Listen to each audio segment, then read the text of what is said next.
She accepted the job as secretary for the man who may have destroyed her sister.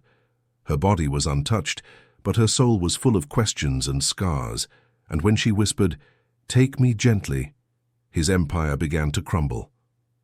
If you like love and romance stories, watch until the end and you won't regret it. Subscribe to this channel and leave a comment telling us where you're listening to this beautiful story from. Let's continue. Eleanor Vance had never considered herself innocent, though the world insisted on dressing her in that label. Her virginity at 27 wasn't a secret or a source of pride. It was an emotional armor built with the cement of fear, prolonged silences, and distorted memories. Raised in a religious community in rural Georgia, she had learned early on that touch was profane.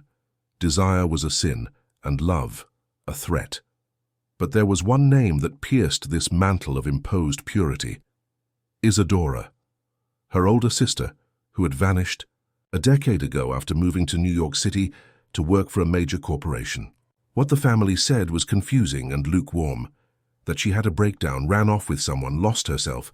But to Eleanor, Isadora had screamed for help in silence, and no one had listened.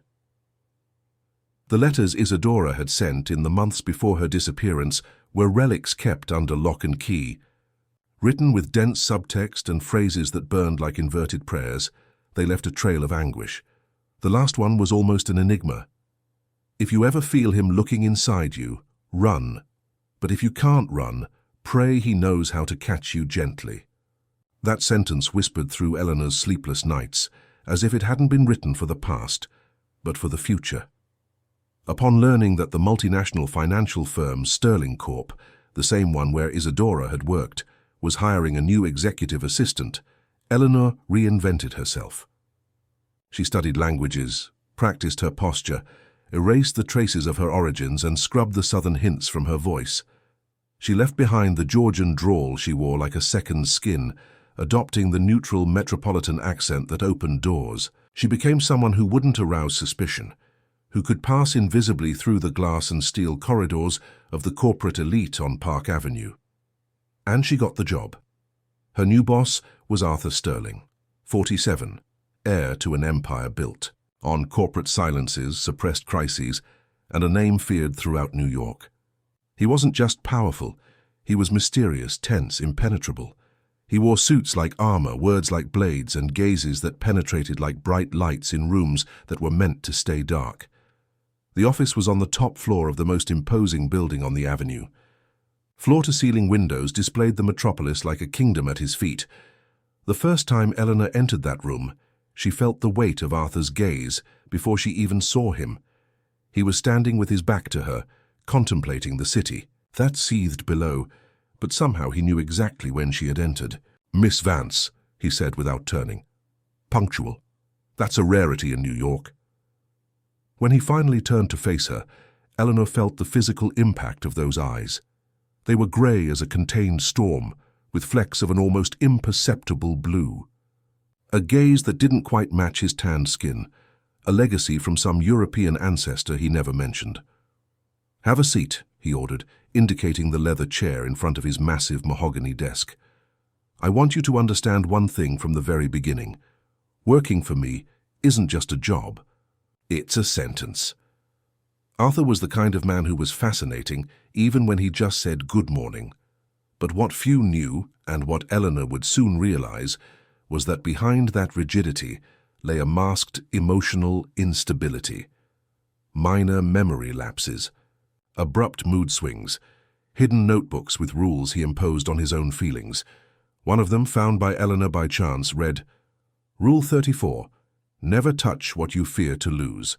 Rule 35, never desire what you do not understand.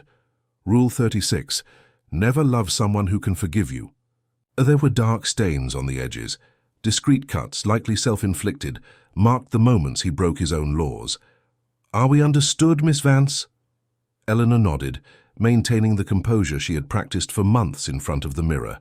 "Yes, Mr. Sterling." What he didn't know was that she wasn't there for a salary. She was there for Isadora, for answers, for revenge if necessary. At first, the relationship between them was pure control. He spoke little. She responded with neutrality. But there was an underground tension, like tectonic plates about to collide. Eleanor observed everything: the locked files, the corridors no one used, the internal cameras with their blind spots. And in silence, she investigated. The first few weeks were a learning process.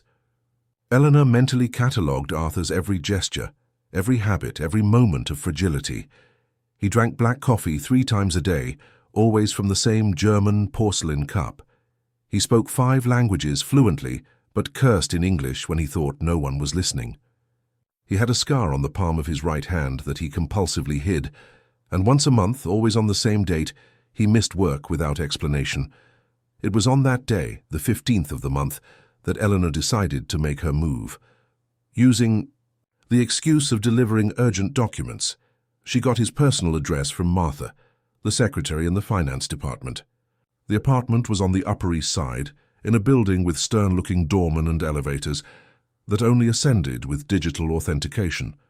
She managed to get in by claiming a family emergency, showing a company-branded envelope as proof. The foyer of Arthur's apartment looked like the antechamber of a private museum. Contemporary American art on the walls, Pollock, O'Keeffe, Hopper, lit by discreet spotlights. No photos, no warmth, no sign of life beyond the mathematical precision with which each object occupied its place. She rang the doorbell, nervous, mentally rehearsing her excuse, but no one answered. After 3 attempts, Eleanor noticed that the door wasn't completely closed. A sliver of light escaped through the crack. She hesitated. Was it a trap? Did he know she was coming? Or was it just carelessness, something so rare for Arthur that it seemed impossible? She pushed the door open slowly, her heart in her throat. "Mr. Sterling, it's me, Eleanor. I brought the merger reports you asked for." Silence. The apartment was immense and elegantly furnished, but with a coldness that sent a chill down her spine. Everything was in neutral tones, as if colors were an emotional concession he was unwilling to make. The living room had a panoramic view of New York, the same city he contemplated from his office, but from a different angle, as if he needed to maintain visual control over his territory at all costs. That's when she heard it, a low sound, almost inaudible. A groan? A sob? It was coming from the hallway to the right. Eleanor knew she should leave, drop off the documents and get out, but her feet carried her in the opposite direction, in silent steps across the cold floor. The hallway ended in a slightly ajar door. The light from within was bluish, pulsating. The sound was clearer now, labored breathing, disjointed words. She peered through the crack, and what she saw froze her blood. Arthur was sitting on the floor of a room that looked like a living archive. The walls were covered with newspaper clippings, photos, and documents connected by red strings. In the center, a large map of the United States with pins in various cities, and next to Arthur, open boxes filled with women's belongings, clothes, diaries. A necklace Eleanor recognized immediately, the emerald pendant she had given Isadora for her 25th birthday. He was holding a photograph. It wasn't of Isadora. It was of an unknown woman, and he was crying, in controlled sobs, as if even in solitude he was afraid to fully show what he felt. Eleanor stepped back, feeling bile rise in her throat, but her shoe squeaked on the floor. A minimal noise, but enough to alert Arthur. He looked up, his eyes red and dry, as if the tears had just evaporated. "How long have you been standing there?" His voice wasn't angry. It was defeated. Eleanor knew she should lie. Make up an excuse, pretend she had just arrived. But she was paralyzed, still processing what she had seen. Arthur stood up slowly, putting the photo in his pocket. "Come in. Since you've come this far, come in." She obeyed, stunned. Now she could clearly see the room in all its disturbing dimension. It wasn't just an archive, it was a shrine to obsession. Every piece of the wall told a fragmented story, with photos of different women, of different ages, from different times. "What is this?" she asked, her voice barely a whisper. "My own private hell," Arthur replied, devoid of emotion. Then he picked up a folder from the desk and held it out to her. "You came for this, didn't you? It's not just the reports you want." Eleanor took the folder with trembling hands. On the cover, a name, Isadora Vance. How did you, she began, but Arthur cut her off. You think I didn't know who you were? That I didn't recognize the last name? That I didn't see your photo in the hiring process and notice the resemblance? He gave a joyless smile. I expected you sooner. You took longer than I calculated. Eleanor opened the folder. Inside were medical reports, hospitalization records, photos of Isadora in a hospital room, alive. Where is she? She asked, her voice failing. Safe, protected. Away from me. Arthur walked to the window, turning his back to her. Your sister discovered something she shouldn't have, something even I didn't know until it was too late. About my father, about what happened in the company's basements, about the women. What women? He turned, facing her with eyes that now seemed empty. The ones who disappeared, the ones who were silenced, the ones no one looked for because they weren't important enough for society to care. He paused, as if weighing each word. Trafficking, not drugs, people for decades, under the guise of a charitable foundation. Eleanor felt her stomach churn. And Isadora found out. She found the records, confronted my father. It was a mistake. Arthur ran a hand over his face in a gesture of exhaustion. By the time I found out, she was already in treatment at a private clinic. My father had her diagnosed as delusional, unstable, a danger to the company's reputation. And you let him? Eleanor felt anger rising, replacing the fear. No, his voice hardened. I got her out of there. Arranged a new identity for her. A safe place. That's when I started to suspect, to investigate. And I discovered everything. He pointed to the walls. Every one of these women. Every story. Every interrupted life. Eleanor looked at the photos, trying to process the magnitude of it all. Why didn't you report it? Why didn't you put a stop to it? Arthur laughed, a bitter sound. With circumstantial evidence? Against one of the most powerful men in the country? With political connections, judges on his payroll. He stepped closer, standing inches from her. I am tearing down my own father's empire from the inside out, slowly, systematically, gathering evidence, following the money, identifying accomplices, so that when I act there will be no escape. There was something hypnotic in the way he spoke, in the contained fire of each word. Eleanor could now see the nuances behind the mask he wore daily, the pain, the guilt, the determination. And where does Isadora fit into this? Why did you never let her contact our family? Protection. My father wants her dead. He believes she's in a coma, the result of a regrettable accident after her mental collapse. That was the deal I made with him, to keep her isolated in a vegetative state forever. Now the alternative would have been, he didn't finish the sentence. I want to see her, Eleanor demanded. Impossible right now. Any suspicious move and everything falls apart. It's already too risky for you to be here. Arthur picked up his phone.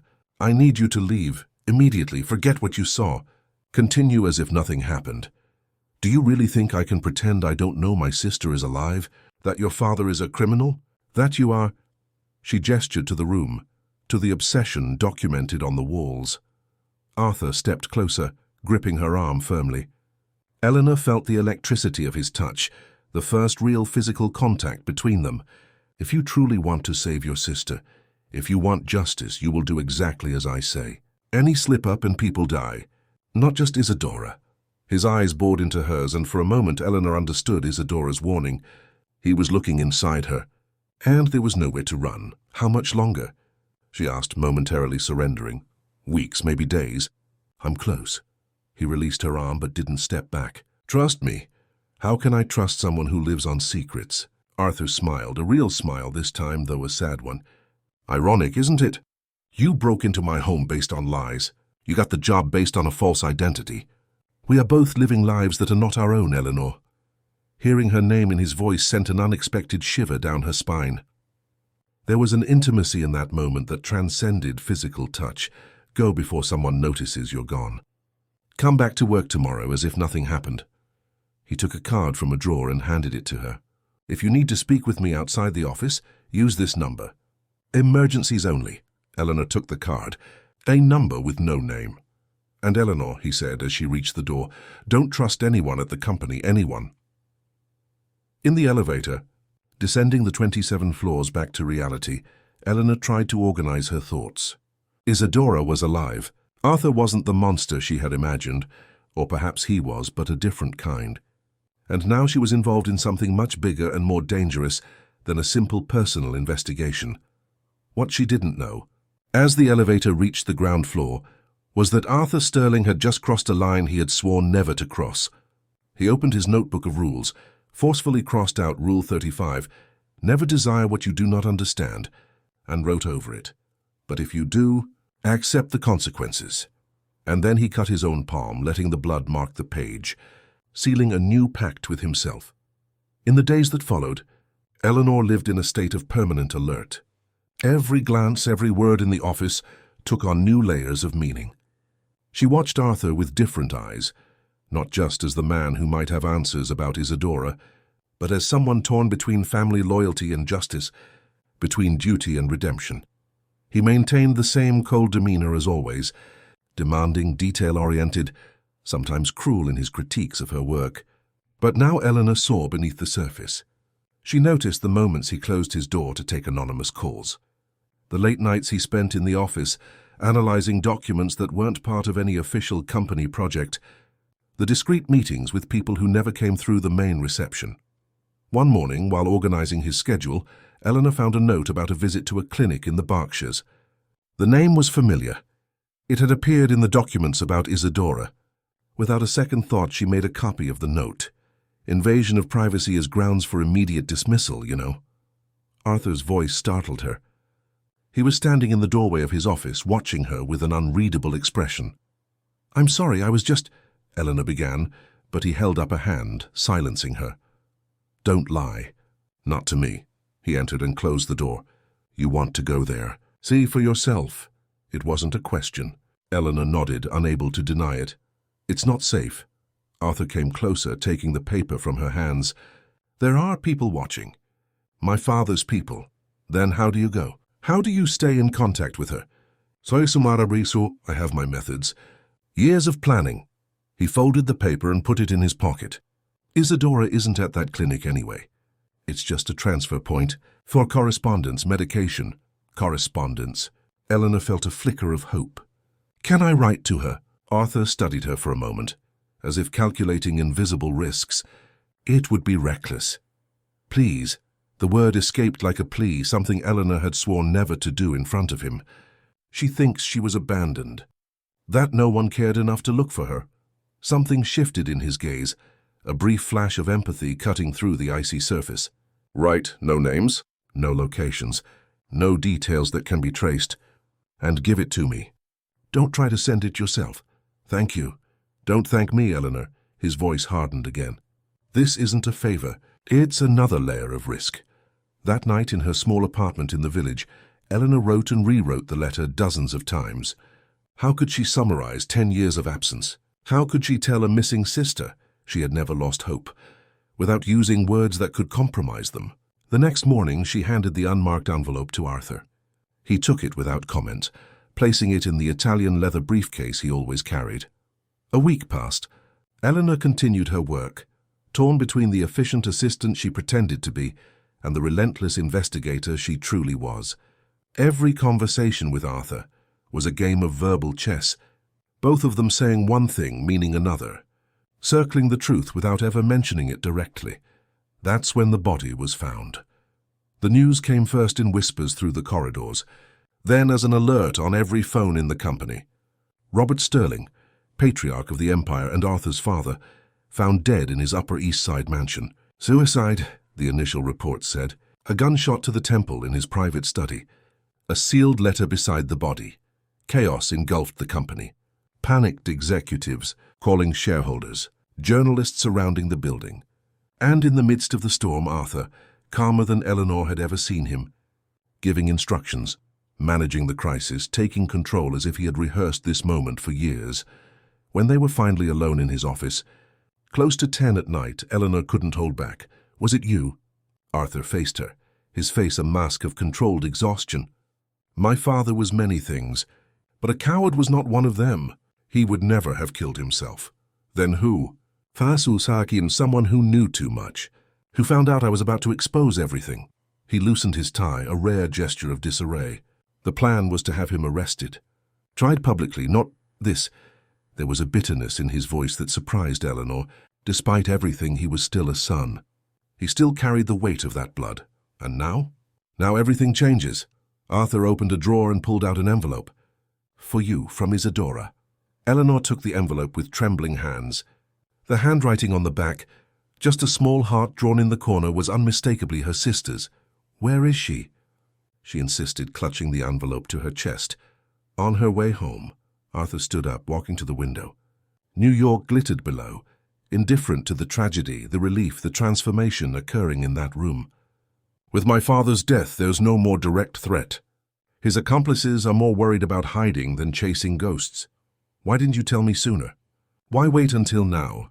He turned, and for the first time, Eleanor saw the man behind the mask in his entirety, the exhaustion, the pain, the moral conflict consuming him from within. Because until this morning I wasn't sure I could protect her, protect both of you. He hesitated, as if weighing each word. My father found out about you. About your real identity. About your visits to my apartment. Eleanor felt her blood run cold. How Pete, he had eyes everywhere.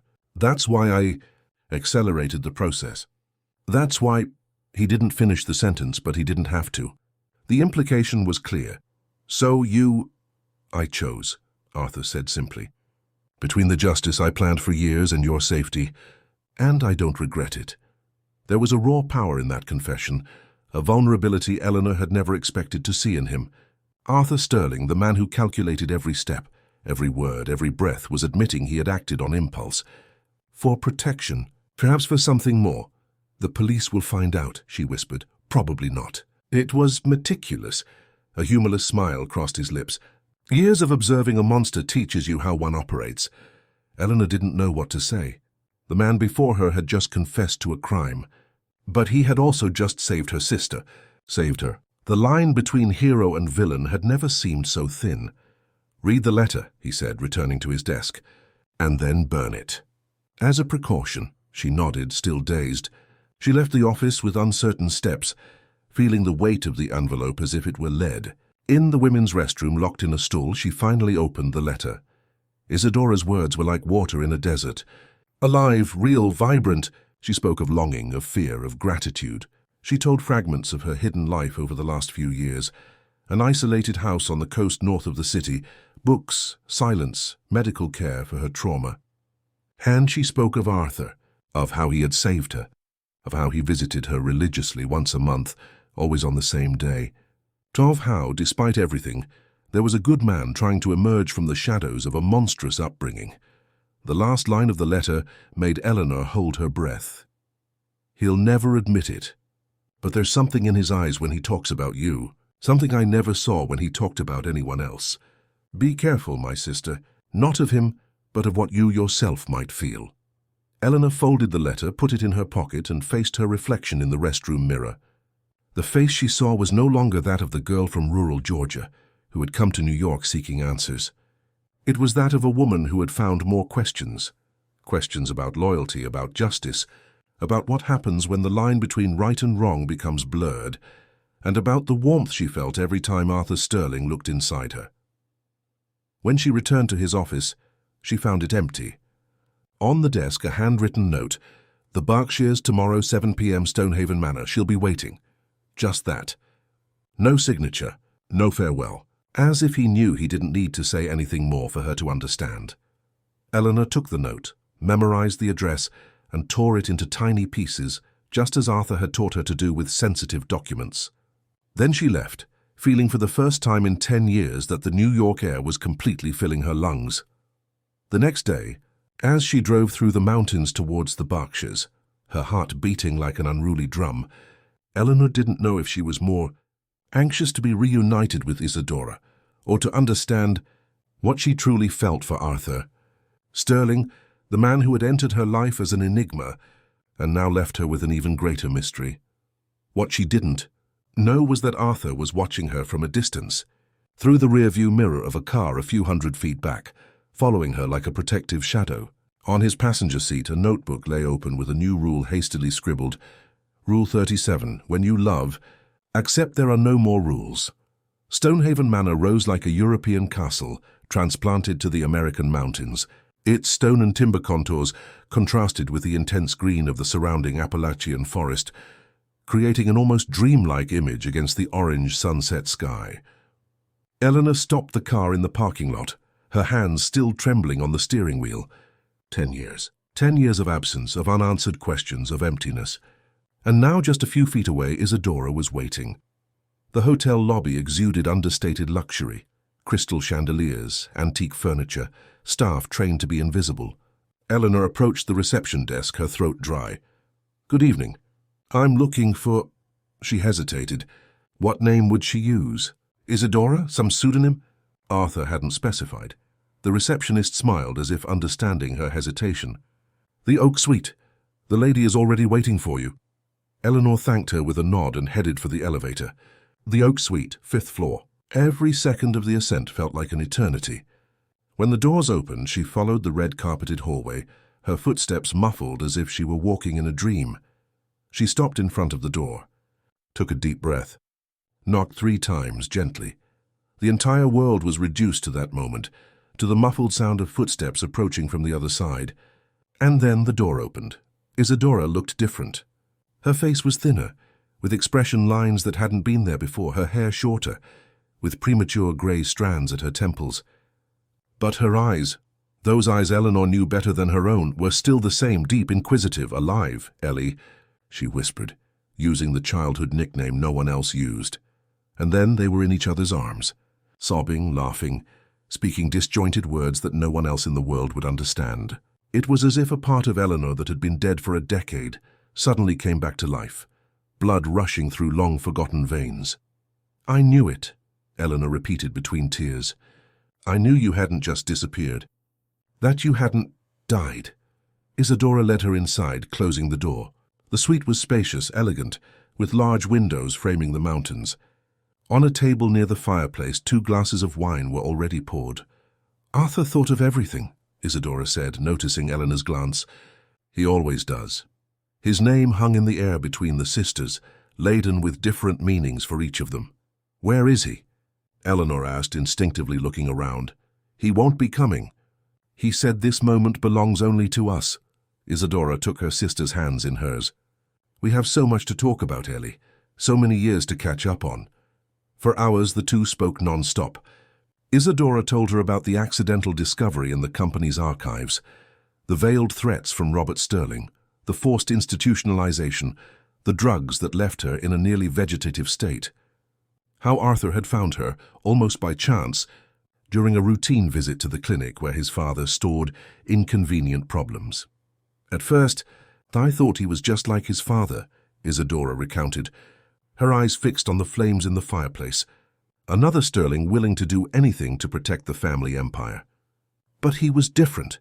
He was—" She hesitated, searching for the word. "Awake, as if he had just woken up from a long dream and was seeing reality for the first time. He got you out of there." "Gradually. It was a slow process. First, he reduced the medications. Then he got authorization to transfer me to a more discreet clinic. In reality, a house he bought just for that purpose. For almost 2 years I lived in a sort of makeshift witness protection program." Isadora gave a sad smile. "Meanwhile, he kept up the charade for his father, forging medical reports, test results, edited photographs of a patient in a vegetative state." Eleanor absorbed every word, every detail, trying to mentally reconstruct her sister's life during those years. And why did he do it? Why risk so much? "At the beginning, I think it was out of guilt, by association." Isadora looked at her intensely. But then something changed. He started to see beyond the guilt, to see the whole system, how it worked, the corruption, the trafficking, the backroom deals. And he decided he would be the one to end it all. Even if it meant destroying his own father, Eleanor completed. "Even if it meant destroying himself," Isadora corrected, "because that's what's happening, Ellie. Arthur has been in a self-destructive spiral for years, executing a plan that in the end will leave nothing of him either." Eleanor felt a tightness in her chest. "And now, with Robert dead, now comes the most dangerous part." Isadora stood up, walking to the window. "The empire wasn't just his father's. There are others involved, politicians, judges, businessmen, an entire network that won't just accept being exposed. So why did he let us meet now? If the danger still exists. Isadora turned to her sister with a look Eleanor couldn't quite decipher. Because he doesn't expect to survive what comes next, Ellie. This is a farewell gift. The words landed like stones in Eleanor's stomach. A farewell gift. Arthur sacrificing himself for the justice he sought, for the sin he hadn't committed but carried as if it were his own. Where is he now? Eleanor asked, standing up abruptly. I'm not sure. He mentioned something about tying up loose ends.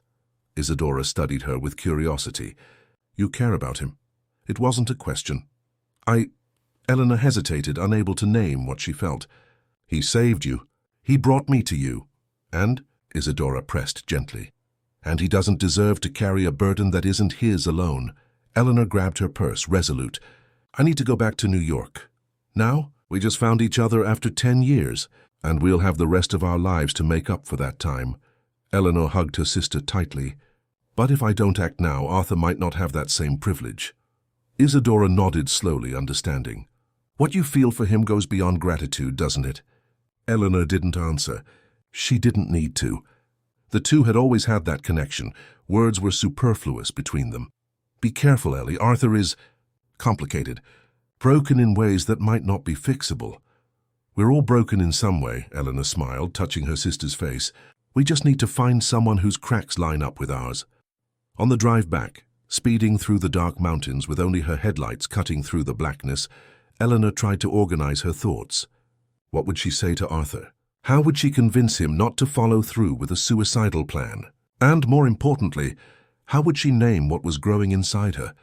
This feeling that had started as suspicion turned into reluctant admiration and was now something she was afraid to classify. New York received her with its usual luminous indifference. Millions of lit windows. Lives happening in parallel, oblivious to one another. It was almost midnight when she arrived at Arthur's building. The doorman, different from the previous one, didn't know her. Mr. Sterling isn't receiving visitors, he informed her curtly. It's an emergency, Eleanor insisted. From the company. Matters related to the recent incident. The veiled mention of Robert Sterling's suicide seemed to work. The doorman nodded gravely and let her go up, though not before calling the apartment. No one answered, but he allowed her entry anyway, perhaps out of respect for the still fresh family tragedy. In the elevator, Eleanor felt her heart race. What would she find upstairs? Arthur preparing for some extreme gesture, or simply gone, already executing the final phase of his plan. The apartment door was ajar. A bad sign.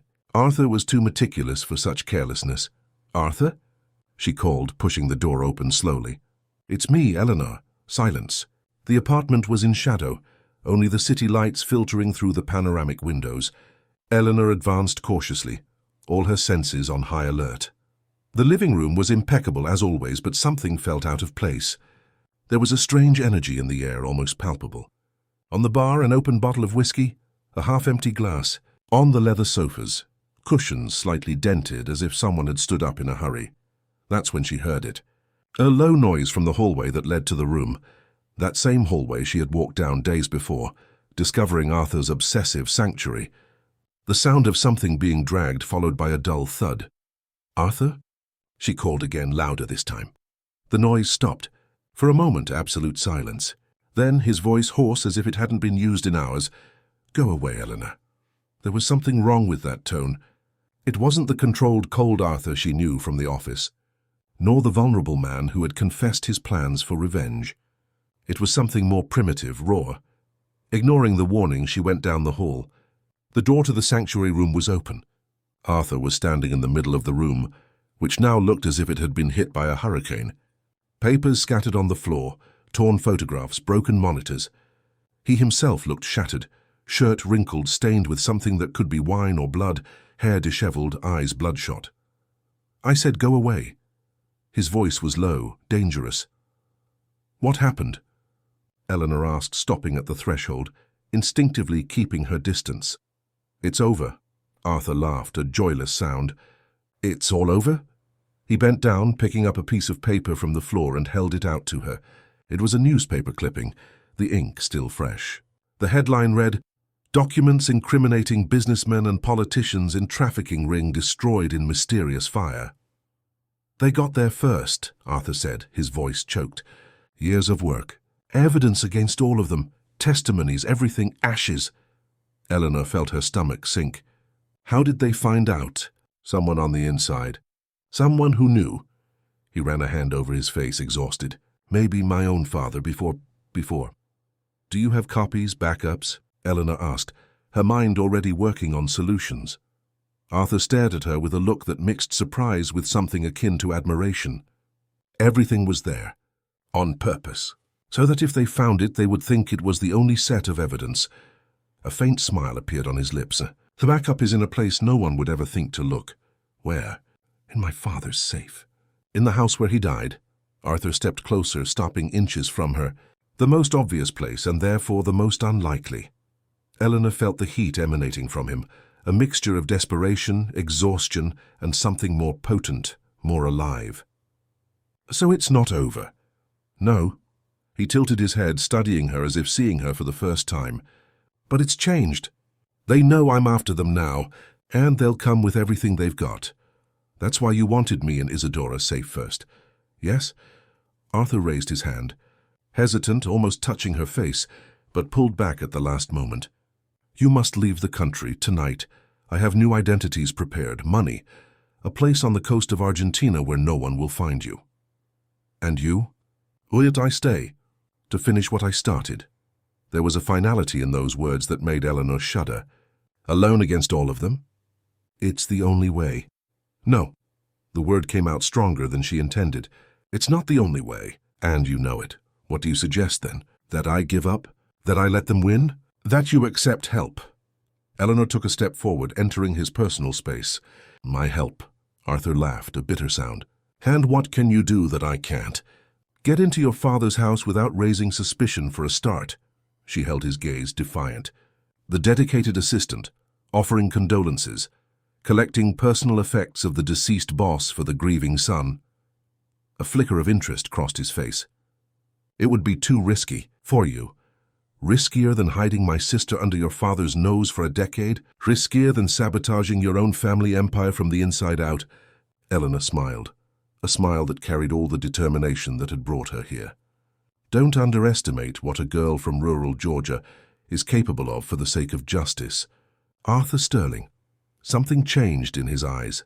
A flame that hadn't been there before, or perhaps had always been there, just contained. Why would you do this? He asked, his voice almost a whisper.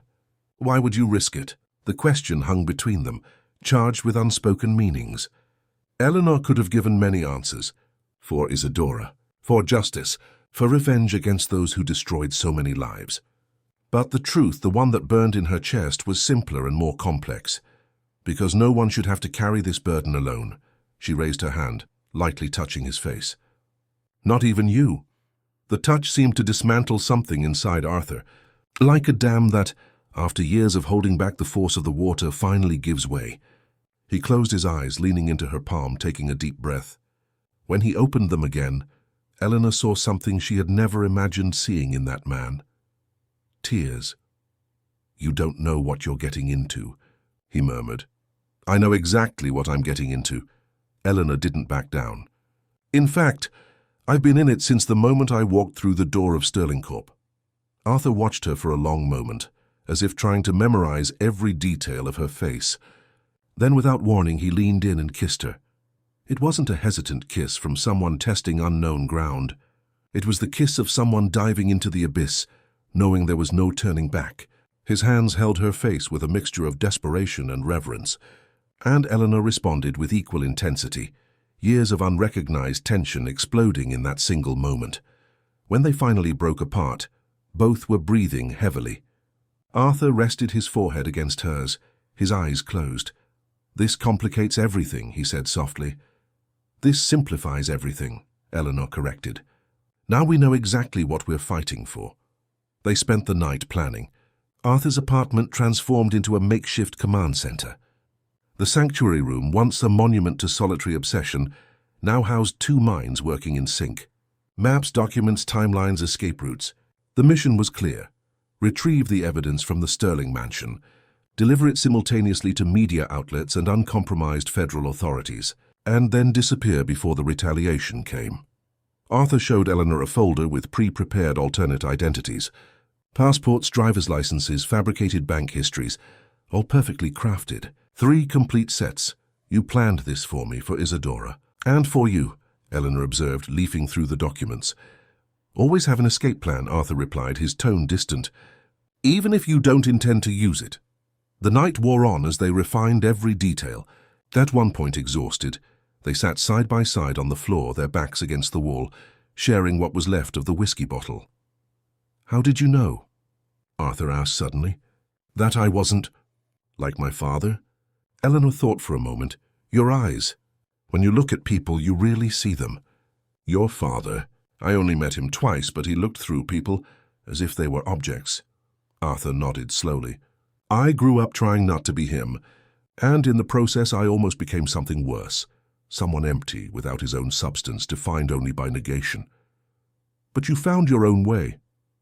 Eleanor touched his hand lightly. You chose redemption instead of simple negation. Redemption, he repeated the word as if tasting it. It's a comforting idea, isn't it? That we can redeem ourselves from our sins, or the sins we inherit. It's not just an idea. It's a real possibility. Arthur studied her intently. You really believe? That, don't you? Despite everything you've seen, everything you know about human nature, you still believe in redemption. I believe in choices, Eleanor corrected, and in people who have the courage to make the hard ones. He smiled, a genuine smile that completely transformed his face, softening lines of worry lighting up his eyes. It was like seeing a mask being removed, revealing the man he might have been under different circumstances. You should smile more, Eleanor said without thinking. I have a feeling I'll be smiling a lot more from now on. He leaned in, kissing her softly. If we survive this. When we survive this, she corrected. The next morning the plan was set in motion. Eleanor arrived at the Sterling mansion shortly after 10, wearing a sober business suit and carrying a briefcase. The story was simple. Arthur, still shaken by the tragedy, had asked her to collect some of his father's personal items and important papers from the study. The housekeeper, a severe-looking woman who seemed to have lived within those walls for decades, greeted her with an initial suspicion that dissolved when Eleanor mentioned specific details Arthur had provided: the exact location of the study, the existence of a red-leather personal agenda Robert Sterling always kept in the top left drawer, the names of the hunting dogs that lived on the property. Mr. Arthur is taking it very hard, then? The housekeeper asked, leading Eleanor through the opulent corridors of the mansion. Yes, very, Eleanor replied, carefully calibrating her tone to convey professional concern. He can hardly speak about it. That's why he asked me to come in his place. The housekeeper nodded, apparently satisfied with the answer. The study is still, well, the police have allowed access, but we've been asked not to change anything yet. She hesitated at the door of a large room at the end of a hallway. Are you sure you want to go in alone? What happened in there? I'll be fine, Eleanor assured her, and I prefer privacy to organize the documents properly. The woman seemed relieved not to have to enter, handing a set of keys to Eleanor. The small gold one is for the safe. I'll be in the kitchen if you need anything. Alone in the study, Eleanor needed a moment to take in the environment. It was an imposing room, all dark wood and leather, with floor-to-ceiling shelves filled with leather-bound books that she suspected had never been read. A large desk dominated the center, and behind it on the wall an oil portrait of Robert Sterling stared down at anyone who entered with cold, calculating eyes. The dark stain on the carpet next to the desk made it clear where the body had been found. Eleanor avoided looking directly at it as she rounded the desk, searching for the safe Arthur had described. It was hidden behind a sliding panel in the bookshelf, exactly where he had indicated. An old model, solid-looking, that seemed out of place amidst the 21st century technology that equipped the rest of the house. Sentimental to the end, Arthur had commented when explaining about the safe. It was my grandfather's. My father kept it because he thought no one would suspect something truly valuable would be in such an old-fashioned piece. Eleanor inserted. The key turned it carefully, and heard the satisfying click of the mechanism yielding. The heavy door opened with a discreet creak. Inside, just as Arthur had predicted, was a simple black folder with no label. Eleanor took it carefully, quickly checking its contents, documents, photographs, digital storage devices. Everything meticulously organized, as one would expect from Arthur. That's when she heard it. Footsteps in the hallway approaching, not the shuffling gait of the housekeeper, but firm, masculine steps, and voices, more than one person. In a panic, Eleanor quickly closed the safe, hid the folder in her own briefcase, and tried to look busy organizing papers on the desk. The study door opened without warning. 2 men entered. Dark suits, rigid posture, indecipherable expressions. One of them, older with grey hair and a neatly trimmed mustache, smiled when he saw her, a smile that didn't reach his eyes. "Miss Vance, I presume? Arthur's assistant?" Eleanor felt her blood run cold. How did he know her name? "Yes, sir. And you are?" "Edward Mendoza, Robert's partner for over 30 years. He advanced into the room, watching her with uncomfortable attention. Strange for Arthur to send his assistant on such a personal task. "He's very shaken," Eleanor repeated her prepared story. "He can hardly speak about his father." "Interesting." Mendoza looked around, as if searching for something specific. Considering Robert and Arthur barely spoke in recent years, a relationship that was, let's say, complicated. The other man remained silent by the door, blocking the only exit. Eleanor felt the growing danger in the room, like a wave about to break. "Grief affects people in unexpected ways," she replied, trying to keep her voice steady. "If you'll excuse me, I have a list of items to locate and—" "What is Arthur really looking for, Miss Vance?" Mendoza interrupted, all pretense of cordiality vanishing from his face. "Because both I and my associates know it's not sentimental keepsakes." Eleanor maintained a neutral expression, mentally thanking the years of practice in hiding her emotions. "I don't understand what you mean, sir. I'm just following my boss's orders." "Your boss?" Mendoza laughed, a harsh, unpleasant sound. "Or should I say your accomplice?" He moved closer, invading her personal space. "We know you're not who you say you are, Eleanor Vance. Or should I call you Isadora's sister, the girl Robert sent to?" "Rest." The shock must have shown on her face, because Mendoza smiled, satisfied. "Yes, we know everything. About you, about your little sister, about Arthur's sick obsession with protecting you." He leaned his hands on the desk, looming over her. "What we don't know is where Arthur hid the documents, but you're going to tell us. Now." Eleanor felt the weight of the folder in her briefcase, as if it were lead. They didn't know the evidence was literally inches away from them. She still had a chance. "I don't know what you're talking about," she replied, forcing confusion into her voice. "I only came to collect personal items as Arthur—" Mendoza's hand slammed down on the desk, making her jump. "Enough games. Either you tell us where the documents are, or your fate will be much worse than your sister's." "I think the lady has made it clear she doesn't know anything, Edward." The new voice came from the doorway. Everyone turned to see Arthur Sterling standing in the entrance, impeccably dressed, with a calm expression that didn't match the palpable tension in the room. "Arthur?" Mendoza slowly straightened up, the smile returning to his lips. "Finally decided to join us. We were having a fascinating conversation with your assistant, I gathered." Arthur entered the room, strategically positioning himself between Eleanor and the 2 men.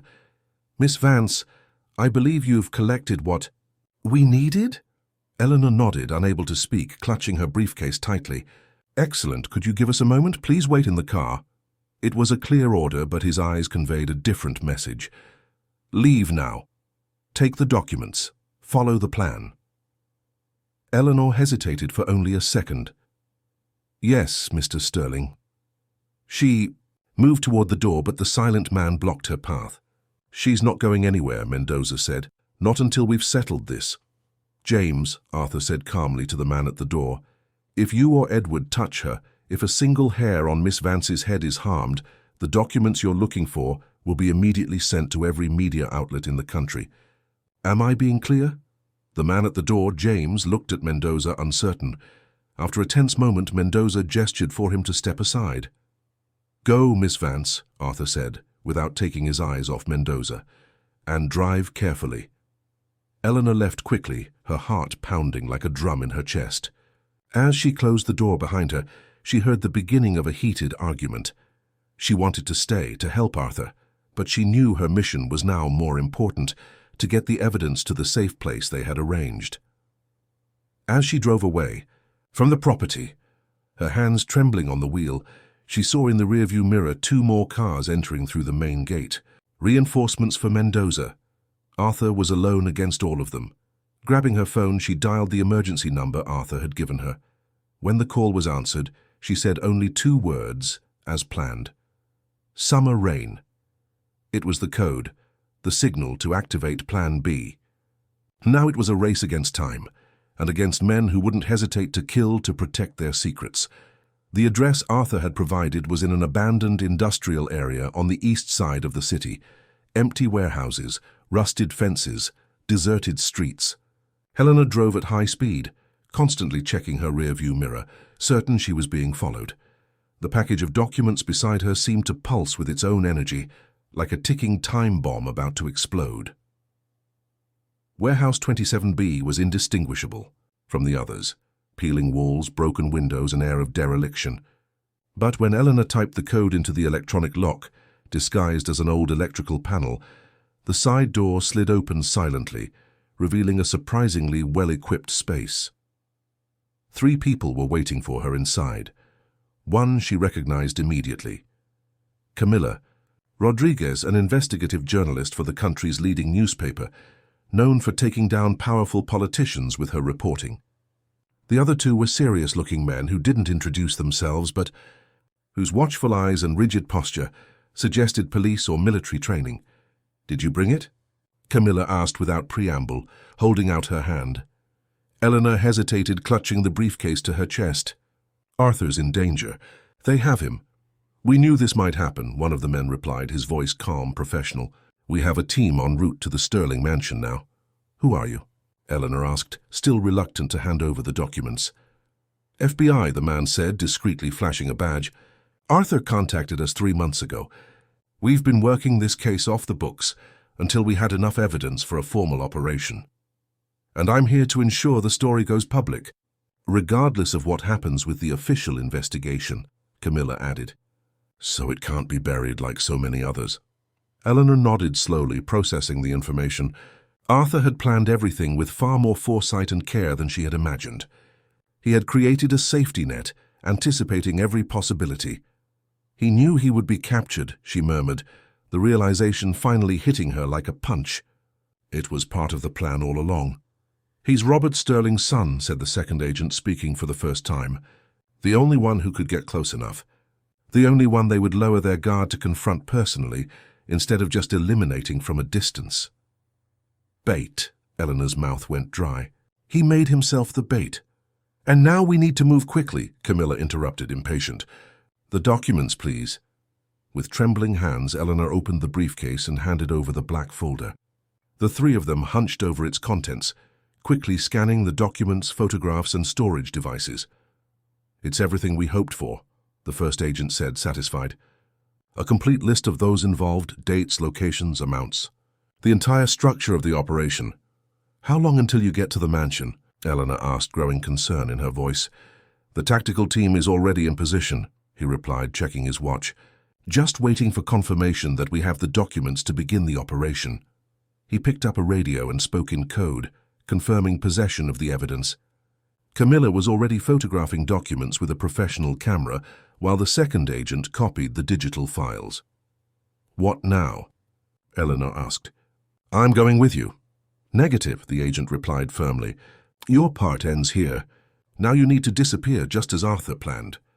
"I'm not abandoning him." "It's not abandonment, it's survival," Camilla intervened without stopping her work. "Arthur knew what he was getting into, and he knew that if anything happened to him, you needed to be safe to tell the story. To take care of Isadora." Isadora. Her sister's name hit Eleanor as a painful reminder of everything at stake. It wasn't just about Arthur, about her, about whatever existed between them. It was about justice for dozens of victims, about dismantling a criminal system that had operated with impunity for decades. "There's a car waiting out back," the agent continued. "New documents in the glove compartment.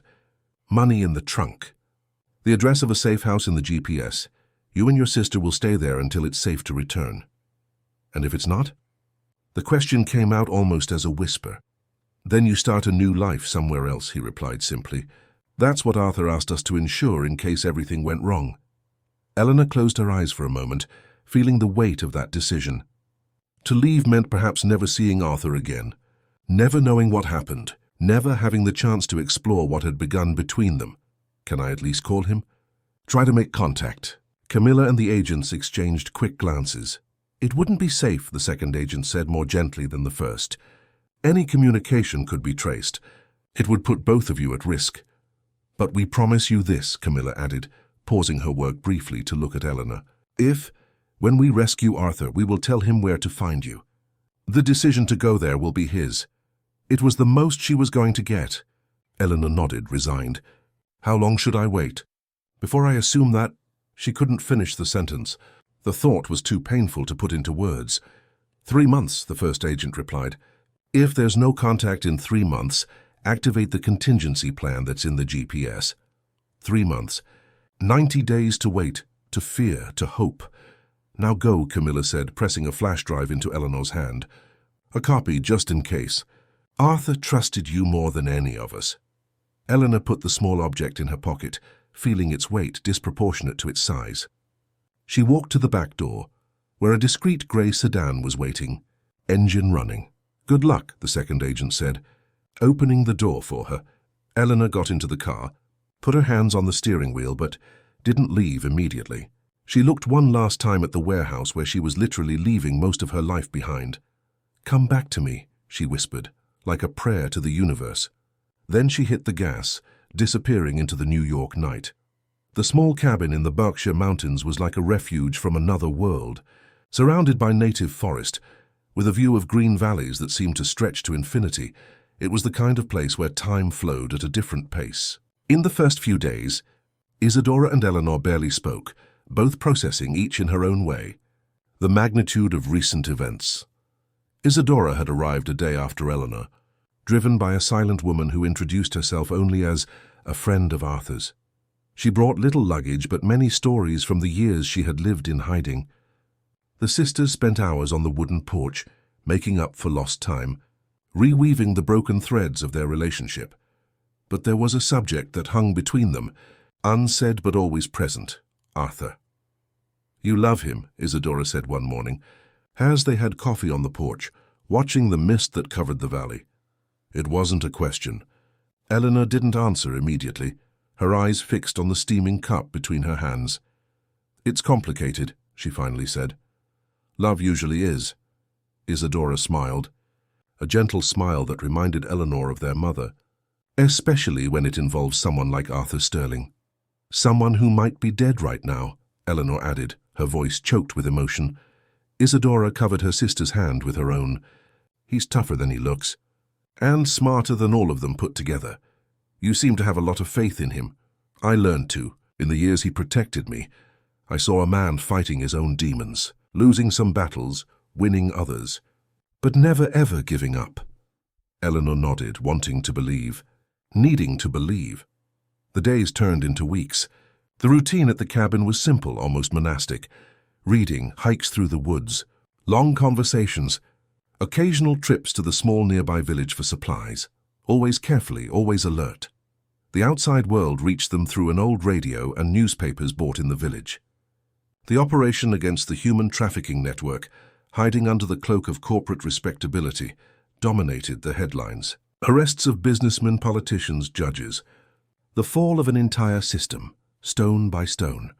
Arthur's name appeared frequently in the articles. Unlikely hero, the son who brought down his own empire, the whistleblower who sacrificed everything for justice.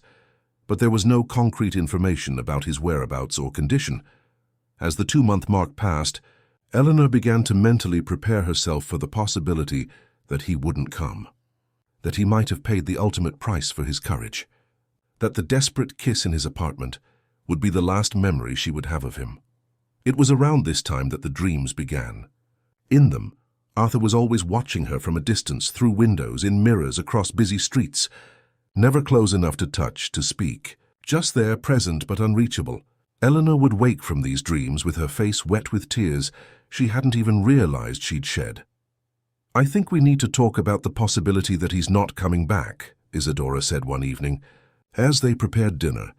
"About what we'll do if the 3 months end with no news." Eleanor continued chopping vegetables, the rhythm of the knife on the cutting board marking the seconds of the silence that followed. "There are documents in the car's glove compartment," she said finally. "New identities, tickets abroad. Enough money to start over somewhere else." "Is that what you want? To start over somewhere else? To leave everything behind?" The knife stopped. Eleanor faced her sister. "What I want doesn't matter anymore, does it?" "It always matters, Ellie." Isadora approached, holding her by the shoulders. "You spent 10 years looking for answers about me, rebuilding your life around that search. And now that you've found me, what's left for you?" The question hit Eleanor with unexpected force. What was left for her? Who was she beyond the sister seeking justice? Beyond the woman who had fallen in love with a man too complex and broken to guarantee any future? "I don't know," she admitted, her voice small. "I spent so long being someone else that I don't know who I am anymore." "Then that's what we'll do in the coming days," Isadora decided. "We're going to rediscover Eleanor Vance." The following weeks were an inner journey. With her sister's help, Eleanor began to separate the parts of herself that were authentic from those she had constructed as a disguise. She discovered that she loved Russian literature, something she had never had time to explore. That she still had a talent for drawing, a forgotten childhood passion. That her laugh, when genuine, was loud and uninhibited, nothing like the restrained smile she had practiced for the role of an efficient assistant. And most importantly, she discovered that she was strong enough to build a life without Arthur Sterling, if necessary. That her heart, though wounded, was not irrevocably broken. The 3-month deadline was drawing near. There were only 3 days left when the storm came. It was one of those tropical storms that seemed to want to rip the world from its foundations. Rain in dense curtains, wind howling through the trees, thunder that shook the cabin's windows. Eleanor and Isadora were in the living room, reading by lamplight, the electricity cut off by the fury of the elements. "If he doesn't come by Thursday, we'll leave Friday morning," Eleanor said, breaking a long silence. "To Buenos Aires as planned." Isadora nodded without looking up from her book. "Do you think we'll be able to cross the border without any problems?" "The documents look perfect. And with the fall of the Sterling network, I imagine the surveillance on us has decreased." The conversation was practical, distant, as if they were discussing a vacation trip and not a permanent escape. It was easier that way, safer for Eleanor's heart. A particularly loud clap of thunder shook the cabin, followed by the sound of something falling outside. The two exchanged apprehensive glances. "Probably a tree," Isadora said, getting up. "I'll check if there's any damage to the roof." As her sister went up to the small attic that gave access to the roof, Eleanor remained in the living room, watching the rain through the window. The darkness outside was almost complete, broken only by occasional flashes of lightning that turned the landscape into frozen frames of light and shadow. It was during one of these flashes that she saw it. A figure on the road leading to the cabin, someone walking in the torrential rain, stumbling slightly, but moving forward with determination. Eleanor blinked, unsure if her exhausted and hopeful mind wasn't creating illusions. She waited for the next lightning flash, and there it was again, closer now, more distinct. A man, tall, dark hair plastered to his face by the rain, soaked clothes that seemed to weigh on his body like lead. "Isadora," she shouted, already running to the door. "Isadora, come down." Without waiting for her sister, Eleanor opened the door and stepped out onto the porch, partially shielded from the rain by the thatched roof. She squinted, trying to see through the curtain of water. The figure kept advancing, now just a few yards from the cabin. Eleanor felt her heart race, a mixture of hope and fear momentarily paralyzing her. And then a final flash of lightning split the sky, illuminating him completely. Arthur. It was him. Thinner, his face marked by new lines of tension and exhaustion, a stubble he would never have allowed in his days as an impeccable executive, but alive, whole, real. Eleanor ran down the porch steps, forgetting the rain that immediately soaked her to the bone. She ran through the mud, over the gravel, through the small garden they had planted, until she threw herself into his arms. The impact nearly knocked Arthur over, but he steadied himself at the last moment, wrapping her in strong arms that seemed as if they would never let go. "You came," she murmured against his chest, unable to say more, her tears mixing with the rain on her face. "I promised I'd come back," he replied, his voice hoarse as if it hadn't been used in a long time. They stood there, in the merciless rain, two tiny points of human warmth against the cold vastness of the storm. When they finally separated enough to look into each other's faces, Eleanor saw something she had never imagined seeing in those grey eyes. Peace. A peace born not from the absence of conflict, but from a battle won from honored scars. "Let's go inside," she said, pulling him by the hand. "You're freezing." In the shelter of the cabin, lit by the crackling fire in the hearth and the kerosene lamps, Arthur seemed unreal, like an apparition that might dissipate at any moment. Isadora greeted him with a long, silent hug, words being inadequate for the moment. Dry clothes were provided. Hot tea was made. A seat near the fire was offered. And finally, as the warmth began to return color to his pale face, Arthur spoke. He told them about his capture at the Sterling mansion, about the week of captivity in an unknown basement while his father's partners decided his fate, about the rescue by the FBI team, who had arrived just hours before his planned execution, about the subsequent months giving testimony, identifying accomplices, reliving every sordid detail of the criminal scheme. "Why did it take you so long to come?" Eleanor asked when he finally fell silent. "I wanted to be sure it was safe, that no one would follow me to you." Arthur took a sip of tea, his eyes lost in the flames. "And I needed to sort some things out." "What things?" she pressed. "Ensuring the company's transition was complete, that the victims received adequate compensation." He paused. "And deciding if I deserved to come back." Eleanor exchanged a quick glance with Isadora, who nodded discreetly and stood up. "I think you two need some privacy," she said, kissing her sister's forehead. "Good night, Arthur. Welcome back." When they were alone, a heavy silence settled between them. There were so many things to say, so many contained emotions. That word seemed inadequate. "You thought about not coming back," Eleanor finally said. A statement, not a question. Yes, Arthur didn't look away. He was beyond lies, beyond half-truths. "I thought maybe you'd be better off without me. Without the complications I bring with me." "And what made you change your mind?" He smiled, a sad but genuine smile. "I realized I was being a coward, hiding behind a false nobility, when in reality I was just afraid." "Afraid of what?" "That you had moved on. That you had realized what you felt for me was just circumstantial, a product of adrenaline, of danger." He hesitated. "That I was just another ghost from your past, like Isadora was for so many years." Eleanor moved closer, sitting beside him in front of the fire. "You would never be just a ghost, Arthur." He raised his hand, lightly touching her face, as if afraid she might dissolve at his touch. "I'm not a simple man, Eleanor. I'm not an easy man to love." "Who said I wanted something simple or easy?" Arthur laughed, a low, surprisingly young sound. "You always have an answer for everything, don't you?" "Only for the important questions." She covered his hand with hers, keeping it against her face. "Like, do you want to stay? So, do you love me?" His eyes locked with hers, intense, vulnerable. "And what would the answers be?" "Yes," Eleanor said simply. "To both." The fire crackled, casting dancing shadows on the rustic walls of the cabin. Outside, the storm continued, but its roar now seemed distant, belonging to another world that couldn't touch them. Arthur leaned in, touching her lips with his. A different kiss from the first, not born of desperation or urgency, but of something deeper, more permanent. A promise. "I love you," he whispered against her lips. "I think I've loved you since the moment you walked into my office with that determined look, pretending to be someone you weren't." "And I loved you even when I thought you were a monster," she replied, smiling against his mouth. That night, as the storm gradually subsided outside, Eleanor and Arthur built the first foundations of a future neither of them had ever believed possible. A future born from the ashes of secrets, of pain, of loss. An imperfect future, marked by scars, but infinitely more valuable because of them. When the sun rose the next morning, it found them asleep in each other's arms in front of the now cold fireplace. Their faces, even in sleep, carried a new serenity, as if they had finally found the home they had been searching for all their lives. Not in a place, but in each other. A year later, the cabin in the Berkshire Mountains was no longer a temporary hideout, but a true home.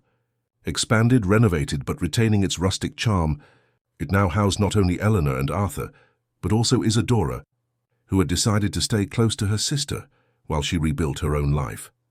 The Sterling Empire had been transformed. Under new management, Arthur had kept only a minority stake, enough to ensure that commitments to the victims were honored. The company now funded programs to protect vulnerable women and combat human trafficking. An imperfect but meaningful form of redemption. Arthur still carried his shadows. He still had bad days, when the weight of his family's past crushed him. He still kept a notebook of rules, but now with only one: love without fear. Eleanor had found her path too. She used her knowledge of languages and business to work remotely as a translator and consultant. In the late afternoons, she would sit on the expanded porch of the cabin to draw, a rediscovered talent that was now flourishing in a series of portraits and landscapes that were beginning to gain recognition in New York galleries. On that particular afternoon, as Eleanor drew and Arthur read beside her, a car came up the dirt road leading to the cabin. They looked at each other, momentarily tense, an old habit from their time in hiding, but it was just Camilla, the journalist, who visited them occasionally. She brought news from the outside world, and this time a special package. "The first copy," she announced, handing Arthur a newly printed book. "Came off the press yesterday." The cover was simple, elegant. The title direct: Empire of Shadows, The Fall of the Sterling Network. And below it, the author's name, Arthur M. Sterling. "I never thought it would actually be published," Arthur said, flipping through the pages with a mixture of pride and apprehension. "It's already the most pre-ordered book of the year," Camilla replied, smiling. "People want to know the story of the man who brought down an empire from within. Of the man who chose redemption over inheritance," Eleanor added, resting her head on his shoulder. After Camilla left, they sat on the porch to watch the sunset, a spectacle they never tired of admiring. The sky was tinged with orange and pink, the distant mountains becoming dark silhouettes against the flaming horizon. "Sometimes I still wonder if I deserve this," Arthur said, breaking a comfortable silence. "This peace, this life you." Eleanor intertwined her fingers with his. "It's not about deserving, Arthur. It's about choosing. Every day we choose who we want to be, and you made your choice." "The best one I ever made," he replied, gently kissing her temple. As the first stars began to dot the sky, Eleanor thought of all the lives they had lived up to that point. The girl from rural Georgia, obsessed with finding her missing sister. The efficient assistant, infiltrating to uncover secrets. The woman on the run, waiting for an uncertain love. And now simply Eleanor, wife, artist, survivor. Beside her, Arthur had also passed through many versions of himself. The reluctant son, the cold executive, the relentless avenger, the broken man who thought he didn't deserve to be whole again. Together, they had discovered that scars were not marks of weakness, but maps that had led them to each other. "You know what I like most about this place?" Arthur asked, watching the night fall over the mountains. "What?" "The silence." He smiled, squeezing her hand. "Not the silence of emptiness or fear, but this silence, it's full. Full of possibilities." Eleanor nodded, understanding perfectly. It was a silence that didn't need to be filled with words, with secrets, with lies. A silence where they could finally hear their own inner voices, without the noise of the past. "It's the sound of freedom," she said simply. And as the night embraced the mountains, Eleanor and Arthur remained